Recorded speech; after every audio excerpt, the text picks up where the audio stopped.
For me, Beyond Text is giving a message that the funding is to ask people to cross boundaries, to think about where there might be connectedness, say, between text and sound, text and material culture, text and the visual. So it's a way of saying, yes, we tend to think that humanities academics mostly work with words, but this is funding that's to go beyond those kind of traditional ways in which academics work.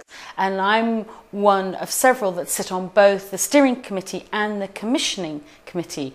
And what we're looking for is an excellent research project with really good collaborations and partnerships, and fit to programme was incredibly important. So we don't want somebody to come up with some project they've always wanted to do but actually wasn't really beyond texty.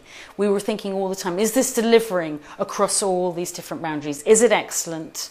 Is it really going to deliver to academia and reflect back into academia new ways of thinking? We said that we were interested in things that were about performances, that were about sounds, that were about objects. Those were the kinds of areas we were interested in first. And we also thought that the visual was important, because sometimes in multidisciplinary funding, these things kind of fall through the cracks of the normal funding. And we knew those were 4 areas that would be really, really important to prioritise. One of the projects which I was just so stunned by straight away, I was just overwhelmed by all the different levels on which it was working, was a project that was on children's playground songs and culture. And that's in process at the moment, so we don't know all the potential impacts of it. But it really goes backwards in time, because it goes to the 20th century, looking at the Opie collection that's deposited at the Bodleian Library in Oxford, and it takes that into the 21st century to digitise their audio recordings and to systemize all their notes that they collected about children's playground culture in the 20th century. But now they're working in children's playgrounds today, and they're finding some really interesting things out. I mean, bottom line, most of these projects are going to tell us about the things that matter most for our future.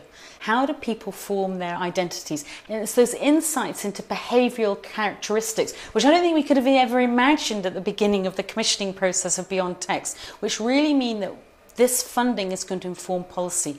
So why spend money on some new technical gizmo if you're a commercial company? If you don't understand how children play, if you understand that, you can make a better decision about what kind of commercial products you're going to fund.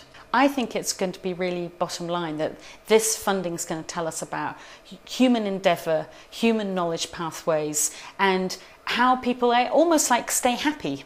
So, for example, one project is about children's kind of emotional behavioural problems in a way, or children's emotional makeup, which I think really shows the way in which these projects can have an impact on education and on policy. And this pilot project will have a big impact on teachers and what kind of better ways they can work with children, and I think have a bearing on, say, social work practice and how they can support families through workshops and in better understanding their own dynamics within the family with their children. These projects could only have a bearing on academic practice, because a lot of them are about collecting data, being rigorously methodological and analytical and looking at that data, and obviously they're going to be outputs in academic journals.